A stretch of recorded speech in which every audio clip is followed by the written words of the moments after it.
Hey guys, Tatiana Gote here. Thanks so much for joining me. So, it has definitely been way too long. I just haven't had much to say because nothing has really changed that much. But I started getting comments from you guys. My phone would alert me of comments coming in, and the comments would say things like, "Hey, I hope everything's okay with you." And yes, everything is perfectly fine, except for the fact that I gained 100% of my weight back, probably 110%.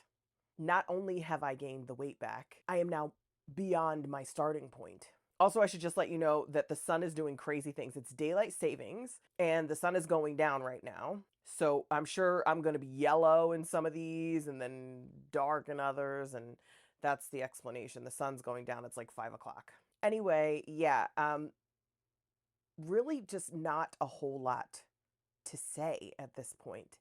Y'all, I had been in the gym for about 2 months now, working out, trying to build muscle mass, trying to do cardio, and just was not seeing results that I wanted. And I'm being impatient, I know that. Just not wanting to have to spend 2 hours at the gym every single day while my daughter's at school. I gave up on it like a week ago. So now that I have officially become just disgusted with myself, it just didn't seem like I was losing any weight. I was in there every day, 2 months, 4 to 5 days out of the week, and still gaining weight. So I was just frustrated, pissed off about it, and just decided to give up. And just yesterday, decided I am going to get back on semaglutide no matter what my doctor says. So how I'm going to do it is go into a local spa. It's like a plastic surgeon where you can go get breast augmentation and Botox and fillers. And a lot of these med spas or plastic surgeons are offering semaglutide. So the first thing that I had to do, the first requirement is that they needed blood work done. Because I'm not going through my insurance, I have to pay for that out of pocket. It was like $100 to get blood work done.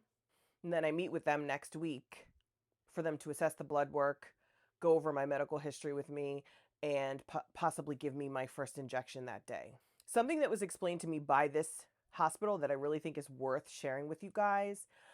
If you are not familiar with a company, it's like a medical credit card called Care Credit. They offer 0 interest for 1 year. So whatever medical procedure you're having done, you just have to call the doctor that you're talking to and ask them if they accept Care Credit. First, you have to be approved for it. So they'll run your credit and see if you're approved for it.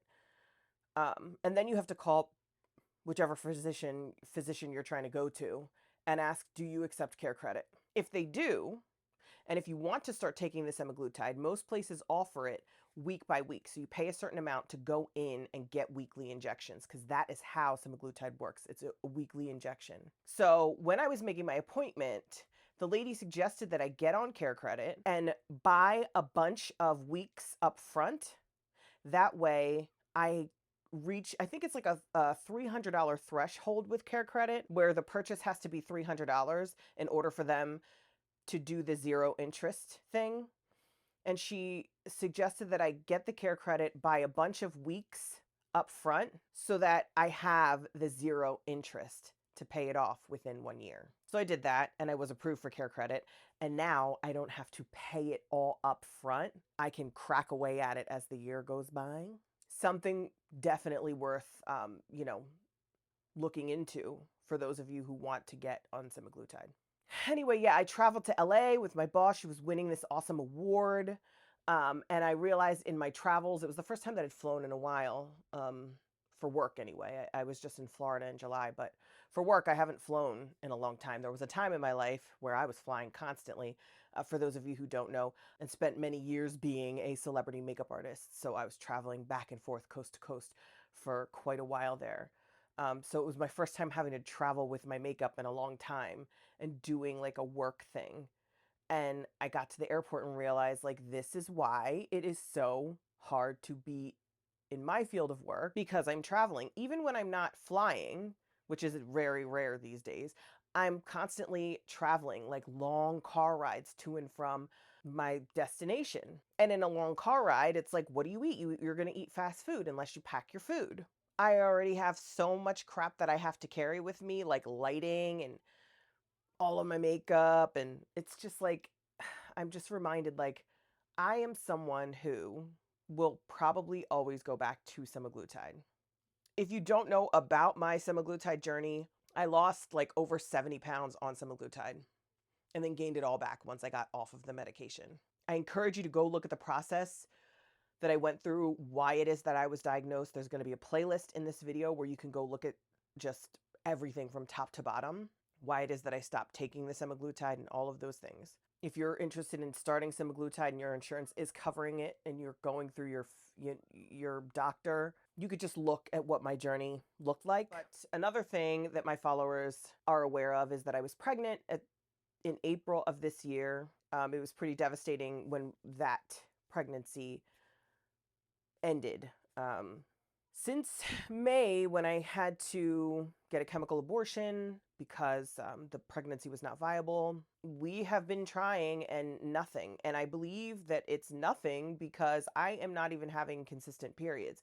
That was the whole reason that my endocrinologist prescribed medication to me in the first place, was because I did not have consistent periods throughout my life. I've had periods that were so intense that I've had to get blood transfusions because I lost so much blood. He officially diagnosed me with PCOS, put me on semaglutide. I lost 70 pounds. I got regular periods. I got pregnant, but I was already off of semaglutide by the time I got pregnant. I was already gaining weight. And I think that probably my PCOS is the reason, or one of the reasons, that that pregnancy ended up not being viable. So now that I've gained all the weight back, I definitely do not have a regular period. When I have had a period, it was like the faintest amount of blood, like only blood that's detectable when I wipe. I don't even have to wear a pad or tampon because there's nothing there. When you have PCOS, it's hard to track when you're ovulating because sometimes you don't ovulate and it's just like a mess.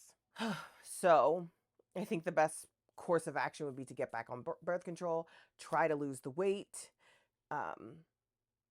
And then once I'm down and I feel like maybe my body can sustain a pregnancy and I have a regular period, then we try again. Other than those things, I mean, life is good. My daughter's doing great in school. My husband's new business is going really good. Married life is good. If you don't know, I did get married in July of last year, 2023. Life is good. God is good. One of my best good friends just got pregnant. So maybe I don't have the baby, but she is going to have a precious little baby that I'll get to love. But I'm really giving it my all here. But without the semaglutide, the cravings are crazy. Fortunately, with PCOS, I don't have like unusual hair growth or anything like that. But the weight gain, the hunger is real. It took me 0 time to be off of the medication and gain all of my weight back. Even being in the gym 4 to 5 times a week, my weight still coming back, counting calories, but not super trying to be in a calorie deficit because I'm over 40. So they say that women of a certain age aren't supposed to necessarily be in a calorie deficit.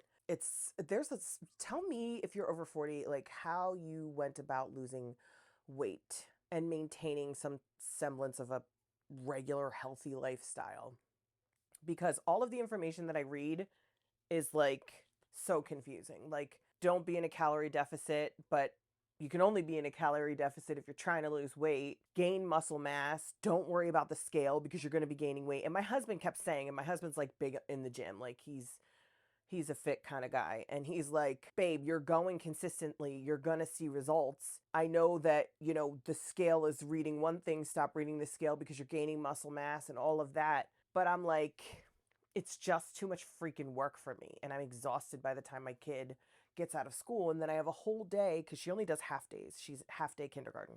So I only have a certain amount of hours. All the things that I could have been doing in my day, the laundry and the friggin' dinner and the grocery shopping, all of the things I'm not doing because I'm in the freaking gym for that whole time, only for no results. So frustrating. Anyway, that's my life right now. That's where I'm at with the weight loss as of now. I'll let you guys know how things go with going to this plastic surgeon.